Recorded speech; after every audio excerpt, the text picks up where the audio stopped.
I'm a very good, very student of the game. You know, I think there's a good way to look at it is there's fundamentals of the game in general, right? And then there's fundamentals for your character specifically. So, fundamentals of the game would be like advantage, disadvantage, juggling, stuff like that, and then fundamentals of your character are like specific moves that your character has that no other character, and properties of your character, like say like Joker or Sen, you know, that fundamentals of that. I think those are very distinguishable. So the fundamentals of gameplay and fundamentals of the character specifically. Yeah, like to add on to that, if I would like for his character Lucina, there's like the usual fundamentals of spacing and all that. Like with Lucina, you don't have to. You just have to space mainly to make sure you're not putting yourself in a bad spot to get punished or anything like that. But with my character Sephiroth, because I have a sweet spot for stab as well as slash attacks, my spacing will be more. If I'm using a, let's say, forward air, the sweet spot's at the tip, so I want to space to make sure I get the tip hitbox. But if I'm doing like back air or forward smash or up air, the sweet spot for those slash attacks are in the middle. So I want to space those ones there. So different characters have different spacing where you want to space at, different sweet spots, sour spots. So spacing is one of the fundamentals that I like, think is very important to know. Another one is movement. Yeah. So movement's very specific. So if you know neutral is when two characters are on an even playing field on opposite ends of the stage fighting for center stage, correct? And once a character hits another character and puts them in what we call advantage for the character that hit them and disadvantage for the character that got hit, movement is very important because in Smash Ultimate specifically, stuff like dashing is very committal. You can't shield straight away after you dash. You have to stop. So walking, you can shield instantly, but dashing is a committal move. Stuff like that.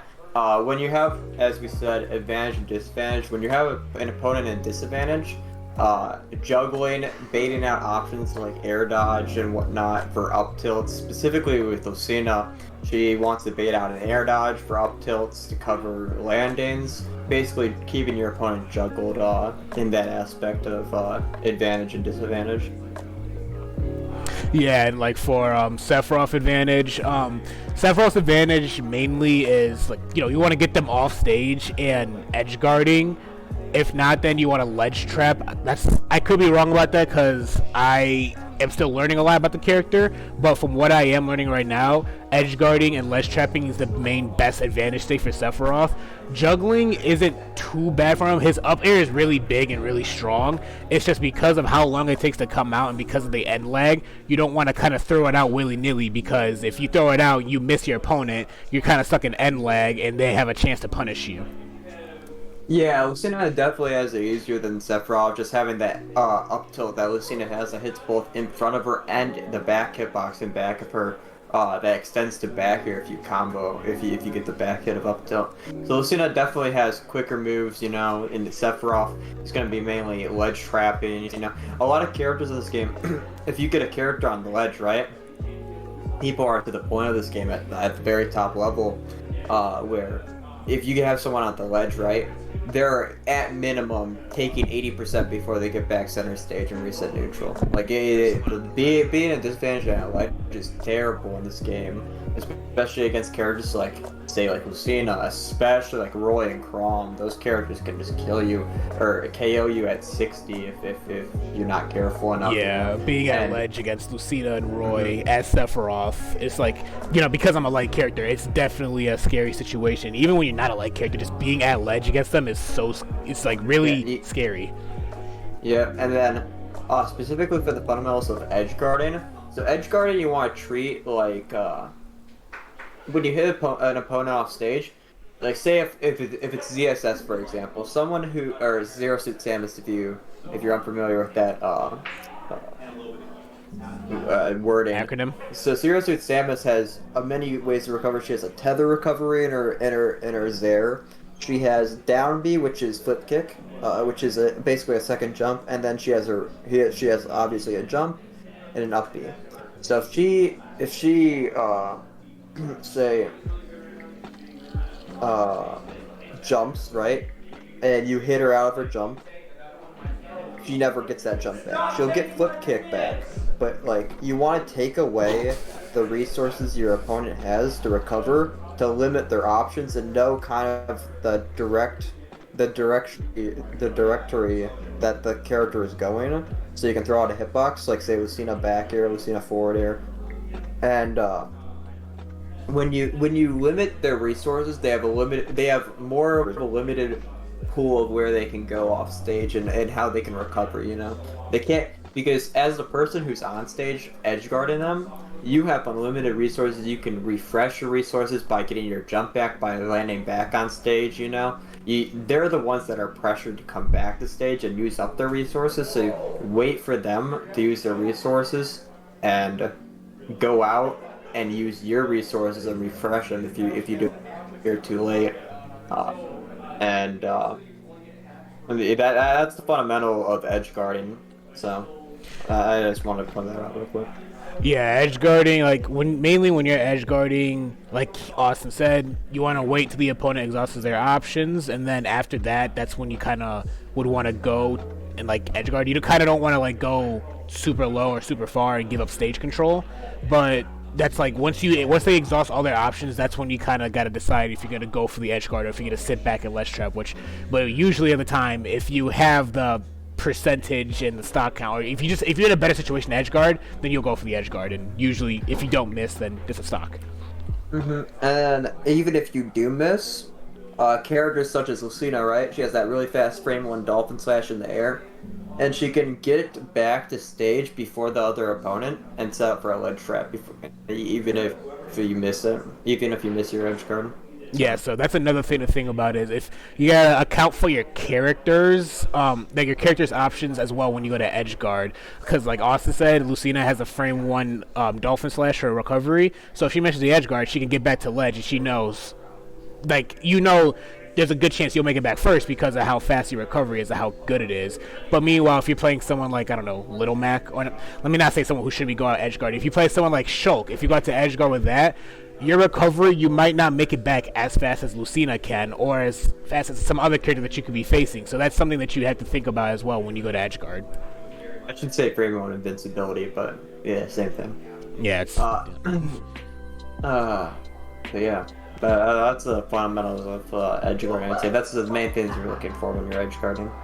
Yeah, that's like the main thing. Like to wrap it all, not wrap it, but to like summarize fundamentals. The main things that like the main fundamentals of Smash would be neutral, advantage or disadvantage state, and then edge guarding or ledge trap. Edge guarding, ledge trapping, neutral. Tag chases are important. Tag chases. Yeah. So Lucina has down tilt, which down tilt can send your opponent in a really nasty angle, and if you're not if you're a fast faller, pretty sure you're for sure gonna be having to tech. But if you're a floater, you can DI up, which will not put you in a tech scenario. But if you're a fast faller, you're gonna be put into a tumble and hit the ground, and then you have I believe 4 options. You have miss the tech entirely, you have tech in place, tech away, and tech in. Those are your 4 options, and you have to pick one. And if your opponent reacts, your opponent basically is advantaged at that point because he can react to pretty much any option you do at that point. Recover it. Yeah, so tech chases are also something that helps as well. With tech chases, that also goes in depth into character. It depends on what the tools your character has. Lucina has down tilt. Sephiroth for tech chases, I have side B, which is the shadow flare. It's basically when you use it, it basically puts an orb on them. However long you hold it, it'll change between 1 to 3. They can have a max of 5 orbs on them, and that's a really good option for me because it comes out really fast, and I don't have to like. It's just a simple like side beat for me to get the tech chase, and I could do a different option like a smash attack or a forward tilt on the ground, or some things that I do is like a octa slash if I know they're gonna roll out. So tech chasing is another thing that it's something that once you get better, like more higher level in the game, that is something that you should be practicing more, because that could be the difference between letting your opponent get back up and reaching neutral or taking a stock out from just him missing a tech. another thing I've been telling some of my teammates to do is it's really good. So, say if I down tilt as Lucina or Pac-Man Fair, right? Pac-Man Fair also sends out the tech chase angle. You want to throw out a jab on where they would be teching, because say if they miss a tech, that's a jab block, and you can get a huge punish like an F smash from a jab block. And even if they tech it, right? Whatever that be, neutral tech, tech away, and tech in, you your jab's fast enough to where you won't be punished for throwing it out, and you can react to what they do after either way. So it's just that coverage. The game's all about coverage and covering the most options with the least committability. That's how I've seen it. That's definitely. I watch players like MKLeo play, right, and they cover all these options. They frame trap you. They ledge trap you. They edge guard you. They put out the most dangerous options, or they put out the most hard-hitting, dangerous options for the opponent to deal with being the least committal at times.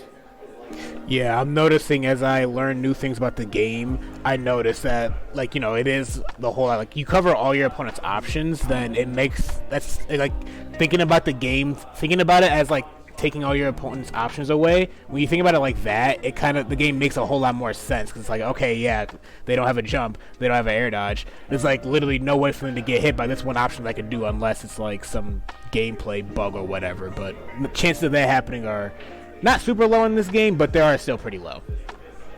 Yeah, and of course, like MKLeo loves to frame trap people, which frame trap is basically you force out an air dodge from your opponent. Your opponent has to, or this is one form of it.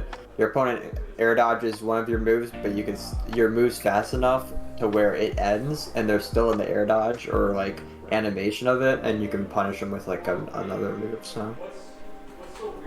Yeah, but like I said before, fundamentals was basically like what we said: neutral, advantage, disadvantage, ledge trapping, edge guarding, tech chasing. Just knowing. Basically, fundamentals is knowing how to take away your opponent's options and how to capitalize on that. Because, like I said before, there could be a stock or it could be a reset in neutral, which then working to take that stock and get back into that position that you were in is going to be a little difficult. But so we covered neutral. The next thing I will want to cover is, because not neutral, fundamentals in game fundamentals, everything about the game, that's important. But another thing that's very important that I've thought about this whole year is your mentality and your mind frame of when you play the game. That is definitely an important factor of this, because going into a game feeling pumped and confident is a hell of a lot better than going into the game feeling like super stressed, super worried, scared, nervous that you're gonna make a bunch of mistakes and all that. Yeah, I totally agree. I think mentality is huge for this game. Even at the top level, I see players like crumble during sets when they're like shaking their head that they did something wrong or whatnot. I can't tell you how many times this personally for me. I go into a set doubting myself, and I come out losing it. And these are against really good players, of course. When I go in with that mentality of, oh, I know I can beat this guy, right? There's so much of a higher chance of you beating them, whether that be a PR player in your region, or just some random person that has your number at a certain point. I see players like Hungry Box, whenever he plays like a melee set or an ultimate set, whenever he takes first game, he's feeling himself. He's most likely gonna he's a very long run player. He plays for the long run. He plays for the marathon, not the sprint. And he feels himself after game one. He took it, and then he's gonna take like games 2 and 3 because he's been that confident. But if he loses that game one, he feels his mentality just shatters, and you can see it in the camera. You can see it in the player cam that he starts shaking his head. That he's like, I'm not good. I'm not gonna be able to win this, and he crumbles and gets 3-stocked. It's kind of crazy how much doubting yourself affects your gameplay in that way, and there's examples even at the toppest of top level for that. Yeah, there's like plenty of VODs that I've seen where people, like, you'll see someone make a stupid mistake, and you'll see them get super upset, super down on themselves. So they'll get destroyed game one, and you can see like in the player cam they look defeated and destroyed, and like as you just watch them go on, they try to bring it back, but it's like a downward spiral. It's like once you start doubting yourself, then then you start like having trouble coming back. And that's just super important. Never to lose your focus during a game.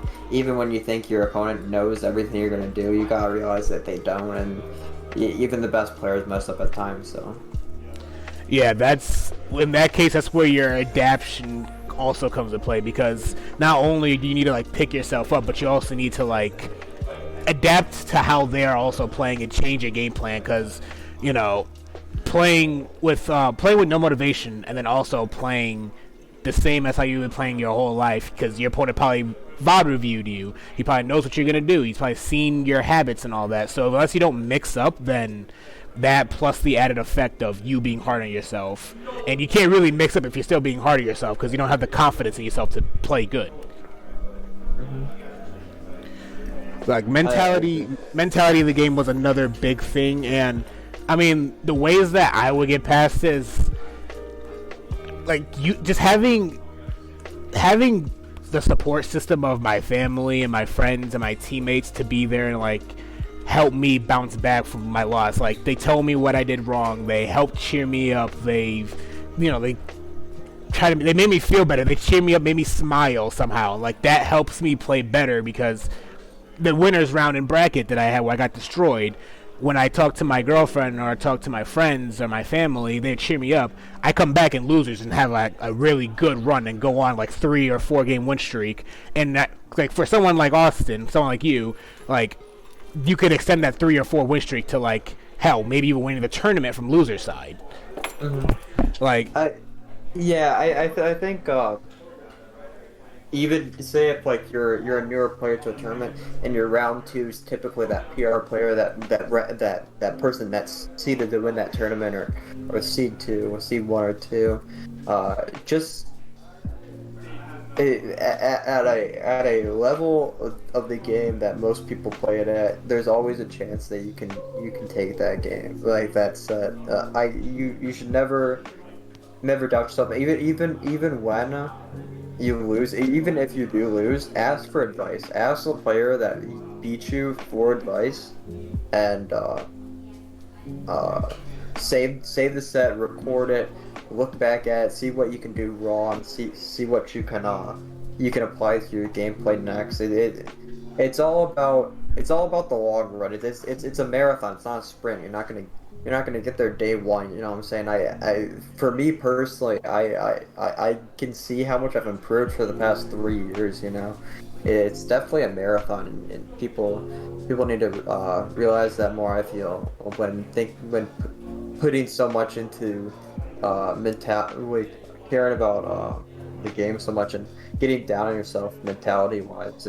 It's definitely the long run, not like a short sprint. You're not gonna get to the tippy top. These people have been playing for years. You're fighting against people that have trained, practiced, and played thousands of hours of this game the past 4 years since it's been in. Yeah, just want to say something real quick for the people who are watching in chat. If you guys have any questions, let me know. I have chat pulled up here, and if you have any questions, this is for you guys. So if you guys have any questions about anything, then let me know. I could ask my friend here, and we could both answer them for you. But yeah, the one thing you said about VOD reviewing, that is something I do want to talk about here. But I first want to get past the mentality section. Yeah, like the whole saving VODs and, just rewatching stuff, talking to people, having that, like, I want to get better mentality helps a lot, because that's the mentality that I had when I first got into this scene. And I noticed I definitely gotten better from then. And then also last year, coming onto the team, I learned a lot more tips and tricks to make my game play better, and it's definitely helping me improve. I see the changes, I see the improvement. Other people are saying that as well. So those tips those things that you said, those are definitely great ways to help get better, because those are things that I did as well. I even think being on a team just, as you said, accelerates your gameplay by so much. Like me being on this the Oakland esports team definitely accelerated my play to a new level. Because I kept on practicing consistently against pretty good people. It's definitely a one in a lifetime experience. So getting the practice and support from teammates is very important for mentality. I think. The moral of mentality is always think that you can do better, or always think you can be able to beat that one person that you want to beat. It's definitely possible. There's always a chance that it can happen, but never 100% doubt yourself. Yeah, like staying confident in yourself, and also there was one thing I was gonna say, but it's never mind. Staying confident in yourself, and also just telling yourself that there's always like something that you need to learn in your game. Like there's something in your game plan that you will need to fix or add a different aspect to it, like learn something new about it, because like obviously you're not gonna be the perfect player. You're not gonna be the one player that no one could beat. You're not gonna have that one game plan that's impossible to beat. There are gonna be people that are gonna pick up to what you do and develop a counterplay for it. So then once that happens, you gotta basically counteract that counterplay. Unless you're MKLeo. Yes, unless you're MKLeo, because then for some reason the counterplay to that counterplay is just being MKLeo. Alright, well, after talking about mentality, going over that, now the last thing that I do want to go over, or not even go over, but the last thing I want to do is I wanted to kind of have an example, not an example, but kind of do like a VOD review for my own. One of the characters that I'm learning, MKLeo, he played him, and there was a set yesterday that happened at a tournament, and I kind of want to show you guys how me and Austin here, we would VOD review for ourselves, and show you guys like basically the things that you would want to look out for when you're VOD reviewing for your own character, and the things that you want to like talk about with someone and make note of and all that. Yeah. Do you have are you gonna screen share with me? Yeah. I can do that. I totally. And then what's it called? Do you have the stream link? Yeah, I can send it to you as well. So I can see if there's. Yeah, I assume we didn't get any questions yet, huh? No, we haven't gotten that many questions. We just had we had an average DDD main. He would say he plays DDD, and that was his biggest mistake. And I'm like, DDD? Oh. I mean, I said, unless you're online, then it's not a mistake to me, because DDD online is really good. Are these Michigan players, mostly? I mean, it's mainly aimed for Michigan players, but there could be, some other people coming in through, too. Oh, wow, my name is pretty cool. The music, too. Alright, so, yeah, this was a good set. Was this was Winners Finals one? Yeah, it's the Winter Finals, Mario versus Byleth. I was watching this. Yeah. I remember certain instances in this. Kurama does a really good job of this game specifically. So in this matchup, Mario's gonna struggle to get in with the sword, but you see the parry. If you actually rewind that a little bit. Yeah. So it's gonna be. So Mario struggles against swords. So if you rewind it like 5 more seconds when he gets the parry. So right when he gets that parry, right? He knows he has time because Byleth did a falling forward air, right? Falling forward air. A lot of people in this game, when someone gets a parry, when someone gets a parry in Special Ultimate, your opponent 9 times out of 10, even if you're MKLeo, is gonna pick a defensive option, whether that be spot dodge, roll, shield, jump away. They're gonna try to get away from you because you just parried a move. They have a 4-frame, I believe, advantage on you when they get a parry. So Kurama knowing this, with Mario being as stubby as he is with his arms, his legs, to approach a character like Byleth with a huge sword or crossbow and whatnot, he's gonna run up and just grab and start a combo. And Mario's grabs are very. See how MKLeo he hit the ground. He was gonna shield, and he got an up throw from it because of that. Yep. And that's how Mario opens up these characters that have huge projectiles. Yeah, when I remember I played against Nad in one of the last Bear Cave tournaments. The Bear Cave is a tournament we do here at Oakland University. If you ever feel like come out and play some Smash, come out Fridays at 6. You can enter bracket. Anyways, I was playing Nad in one of the Bear Cave brackets, and it's the same type Mario versus Byleth, and I noticed a lot though. Like, I would try to like keep him out with my sword, but he would just parry it and come in and grab me. And I'm like, yeah, these grab combos he has on me is really, really tough. And the best option you can do against parrying is mixing up your timings, whether that be delayed aerials, quick aerials, rising aerials, or falling aerials. You want to mix them up all, like with the time of your aerials. That's super important, so people can't catch up onto your timings. Because if people catch up to your timings, Smash is a rhythm game. Smash is a patterns game. It once they catch on to your rhythm, your pattern, they're gonna parry a lot of your moves, and a lot of those slower moves, like say if it's like a Shulk forward air, a lot of Shulk's moves, Sephiroth forward air, even Cloud back air. You can start getting the timings on those moves and start parrying them, and because people can be very telegraphed at times. So. Yeah. Yeah, so like right here, like while I'm watching, yeah, no, like while I'm watching VOD reviews for this, I will be mainly looking at the combos he's doing, like up air, yeah. Yeah, like that. I don't think that was true, but it was a good combo because he just wanted to get out of the situation. Regardless, it was damage as well, and like right there, right here, one of the things. So one of the things I struggle with Byleth is disadvantage. So while I'm watching this VOD, what I will be asking Austin is, okay, so right here, I know, like right here, which as you saw, Byleth is put in disadvantage. So I'll be like, okay, I would kind of look out to see what I could possibly do as Byleth to get out of that. But I would also just ask my teammates. So I'll be like, hey, Austin, if it's at interaction, what would I want to do here to like either not get put in that or to get out of that? The grabs are super laggy, so you see how he does that.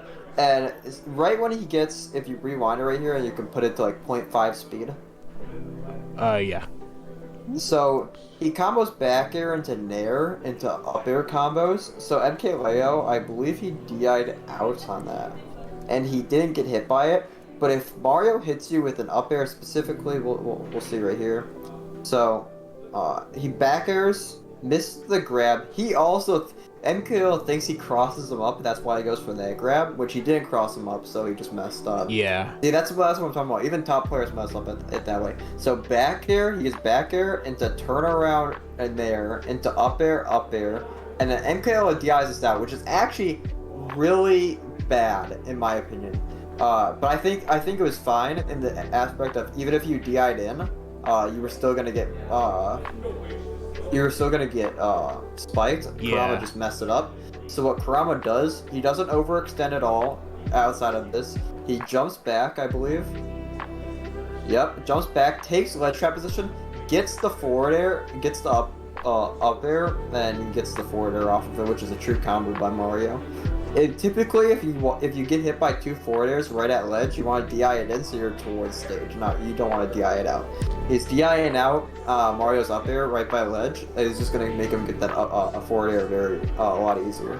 Yeah, I remember later on in the set, he started to DI. He started to DI, like mix up DIing in and DIing out. Yeah, so Mario has ladder combos with up air, which DIing in. DIing in on Mario is a lot better at times because you get right above Mario, which makes it hard for him to get that up B ladder because up B goes diagonal, and if you're right B above him, he has to position for that, and you already have time to air dodge out of it and stuff. So you want to typically get like right above him so he can't get that finisher. Right. Yeah. Oh, let me put this back up to normal speed. There we go. Okay.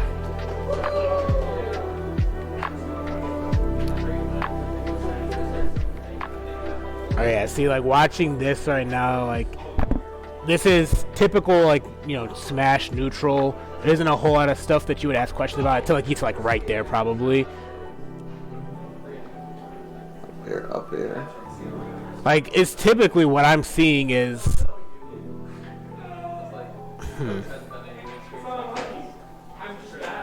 Ledge trap situation. Yeah. He got out. He just fought his way out, which is fine. Yeah, it kind of just Yeah. seems like right now with this match, it's like everyone's throwing out their safe options, waiting for someone to make a mistake or to get randomly caught by a hitbox. So if you go back 10 seconds, it was that thing I was talking about earlier with Lucina's up B. Even though MKO goes out for this edge guard, he uses Bio's up B straight away just to get back. And look at this. He gets back for the ledge trap position even faster than Kurama did when he up B's. So he's already back. He's got stage. Look at that. So MKO makes sure he never commits too far to lose stage control. Yeah, you don't want to overcommit because once you lose stage control, then it gets harder for you.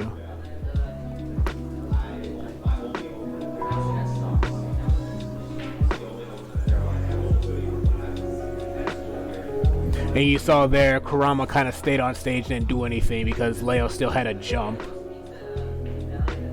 This is the only game MKO loses this whole tournament. Yeah, I know. After he lost, he just started winning.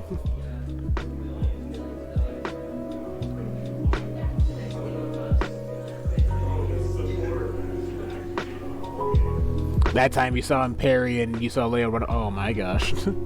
Yeah, Kurama's not going to get anything off that parry because it was a perfectly spaced fair. So he's not going to get anything off of it. Even if MKO is just going to dash back in that situation, so he's not going to get hit by it. That was just, he was just pressured. He hit his shield, so.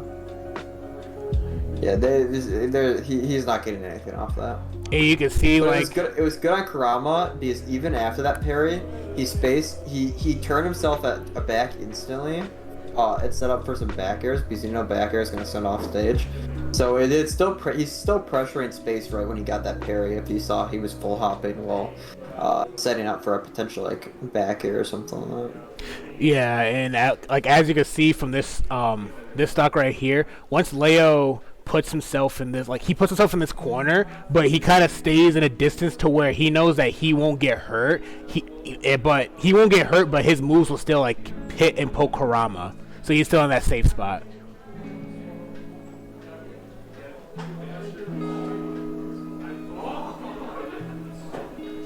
And as you can see there, he went to ledge, so he got his jump back, and from there he saw Kurama was still staying at the ledge, so he was he threw out an up air to get Kurama away from the ledge. That's another thing that characters, I do that a lot at Sephiroth and Byleth because their up airs are really long and they can go through the stage, as well as their fairs are really long and pointy. So I would drop down to do an up air, or I would jump off and do a fair because it's an immediate sweet spot for a person who's standing at the ledge trying to ledge guard me. Yeah. He also did that because he was going to re-grab ledge, which you're not invincible when that happens. So. Yeah.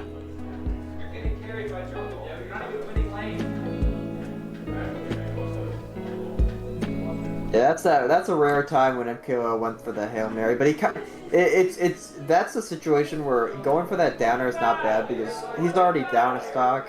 Mario's gonna blow him up. Going for those once in a while isn't the worst option because a lot of top players are not gonna think you're gonna do it because it's such a kind of like a more of a mid to low level kind of play. Yeah, if you're at high level, they're gonna kind of be it's kind of like a left swing because it's you don't really expect a top player to go for that type of thing. You would expect them to stay on stage to ledge guard or edge guard you or something. Yeah.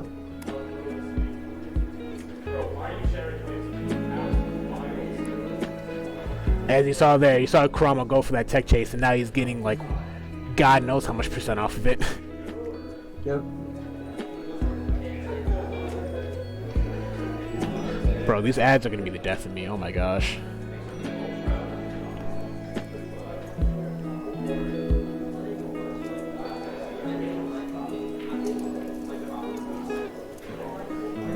Again, he tried to go for it. Yeah, Leo's just struggling to deal with the pressure, especially getting that early kill with the up air. Definitely not. Just struggling to deal with when Mario gets in, letting him in too much, Yeah. Which he's gonna adapt to next game, so. Yeah.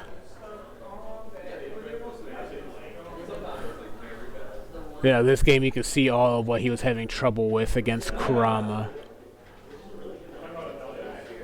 like although he's losing, he's still not doing bad options. Well, he's doing bad options causing him to lose stock, but he's not doing like the worst options or like just awful low level options. He's like he's doing the things that would work against other characters. It's just because Mario has such a different play style and different kit than the characters he's usually fighting.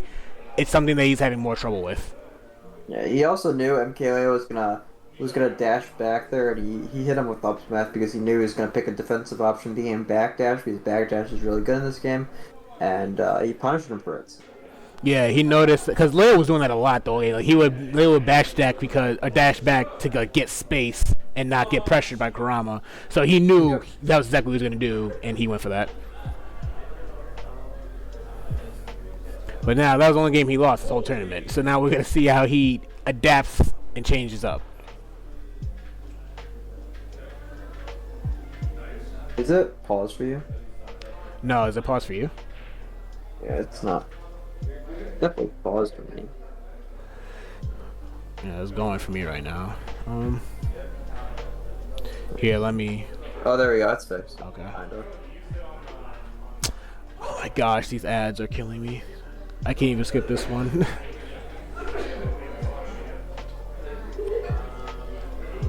Definitely should have just downloaded this video, honestly. I'm gonna remember that for next time I do this.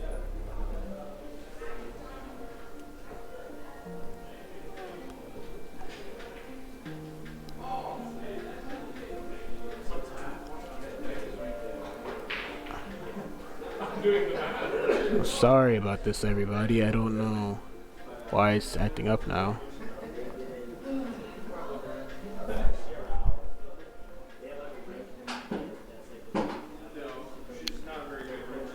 One sec, I'm gonna disconnect and rejoin. Okay, I don't know what's going on. I don't know what's going on with this now.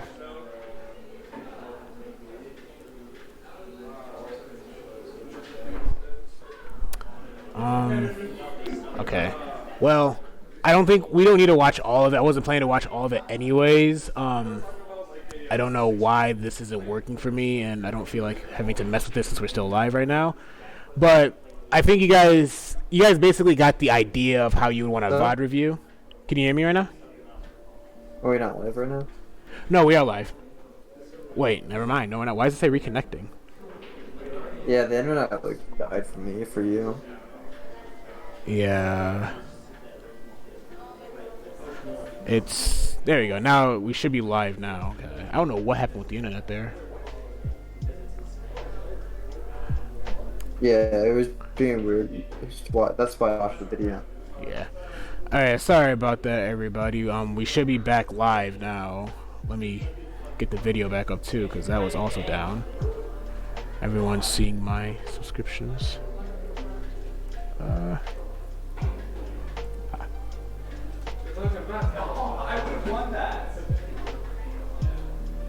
Here.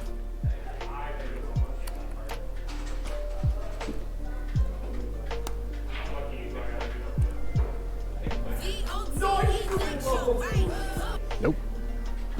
Okay. Can you still see the video, Austin, or? Oh. Ah. You have to share it. There you go. That's a lot better, yeah. Alright, once this ad is done, we could watch the second game.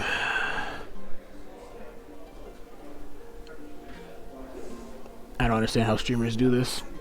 Watch YouTube videos on stream. Me use that block. Yeah, I wish I had that. I should have had that, honestly. Okay, we're back up with this now. Alright, so like we said, in game 1 was only one game he lost this whole tournament. So now we're going to see how Leo adapts and changes up his playstyle. So Town City is already going to have a lot more room, because Town City is way bigger than Smashville or PS2 would be. So Town City is going to give Bio with a lot more room to play around with. Blast zones are going to be high above, and it can be kind of short on the sides. So. Yeah. Town and City is it's definitely a well liked stage for Byleth, especially because a lot of his edge guarding was with forward air and side B, so the short blast zones are gonna provide for quick kills, like so. Nair into forward air trick combo, so. Yeah, although that wasn't really like a quick kill. That was kind of just, that was a normal kill, but still.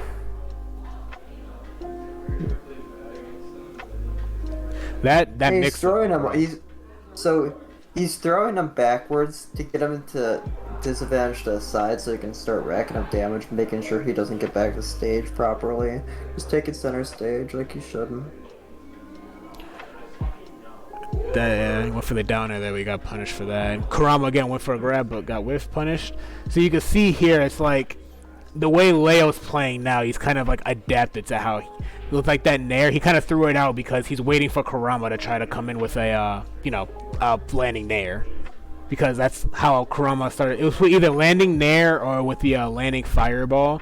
It's how Kurama started a lot of his combos in the last game, because with that he would then get a grab in and then start doing up air or back throw or stuff like that. He's still catching MKO for doing some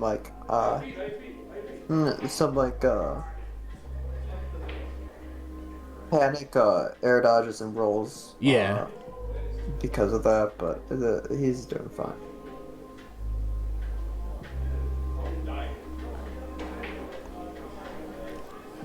Yeah, see, Leo just waiting for him to approach now.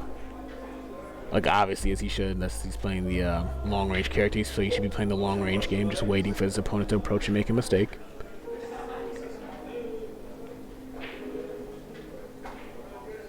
I'm gonna go for the up air cheese again. They put a lot of ads on here, huh? Yeah, I know. I don't know why.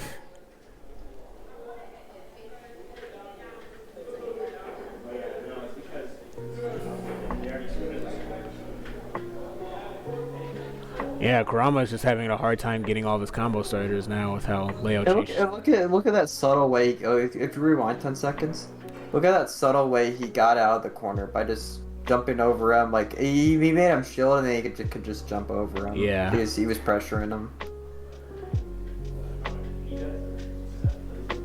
Such a subtle way to get out of the corner that a lot of people will look over and not realize how he did that. Yeah, like you could definitely tell,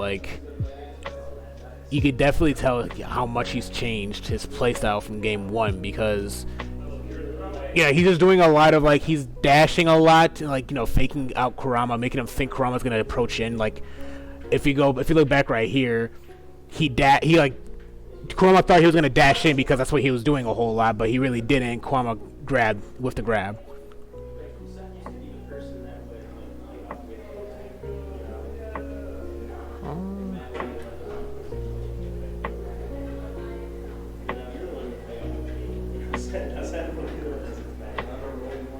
Yeah, there's not really a whole lot of crazy things when you're this is basically what you look at when you're doing VOD review. He's dead there. When you're doing VOD review, if you're watching in the case of this one, since we're watching what a pro player does with the character that I play, we're seeing at both the bad stuff as well as the good stuff that he does, because you want to see every scenario that your character is put into and what what a pro player would do to get out of it, because you then replicate that when you're playing in bracket. You will practice it outside of bracket and all that. When you're watching your own VODs, you mainly want to look for the things, the mistakes you make, and the bad things you put yourself into to get punished for. But then you also want to notice the good things you did, because it's remember, this is a good thing you did. Your teammates will tell you, good job of doing that, make sure you keep doing that. If it's a bad thing, your teammates will be like, hey, don't do this. You did this, you did X, Y, and Z, which caused you to lose the stock or to lose the lead. What you want to do instead is this or that, and they will that's what you would basically do with VOD review with your teammates. Yeah, and MPO had never gone off stage like that before that moment. He had never gone for that type of edge guard with side B and whatnot. So Kurama thought he was safe, but then that last stock was MKO was like, hey, this is gonna catch him off guard and take the last stock that I need for this game. And Kurama obviously got hit by it because he wasn't expecting Leo to go out there and side beam like that, because he hadn't done that before. So mix it up and keeping options that you can get on your opponent, but keeping them for a certain part of the set is also very vital. Yeah. Condition your opponent right.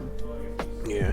Well, basically to summarize, when you're playing Smash, the main things that you will want to, like, when you're trying to get better, some tricks and some like things to practice. Like when you're in game practicing your fundamentals, you want to, like, in training mode, you'll practice neutral, you'll practice combos to use in neutral, advantage state, disadvantage state. And then outside of the game, you also want to work on your mentality and like the things you do to prepare for a game or for a bracket, like VOD review, talking to a pro player, practicing with a pro player who plays like an opponent, a character who you're up against in bracket. So if I was to face a Lucina in bracket, I'll talk to Austin, my team, like, hey, can you give me some Lucina practice? Or if I'm fighting a Falcon, I'll talk to my other teammate Boom Answer, hey, can you give me some Falcon practice for this person I'm gonna play against? I don't really have any additional tips or any of that, or any additional comments. Do you have anything else that you want to say, Austin? No, I think just remember it's always a marathon. You're gonna get better as long as you play the game, slowly but surely. And I just say never give up, because I feel like a lot of people can take this game, even if say like you're not the best when starting out. You can always improve by playing the game more. Yeah, well, we don't really have any questions, so with that, thank you again, Austin, for joining us, and thank you. Yeah. Thank you, Oakland University, for it's my school, for letting me use the place and stuff. I don't know, but next Tuesday we will be back for our last strategy session with Rocket League, as well as some other people from Oakland University. So, be on the lookout for that. And also, the first part of this VOD will be on the Twitch channel. The second part will also be on there since it broke up. But there's also going to be a recording on YouTube that's going to be posted on the MHSEL YouTube account. So, look out for that as well. But other than that, thank you again for tuning in. It's been Nick as well as Austin from OU, and we'll see you guys later.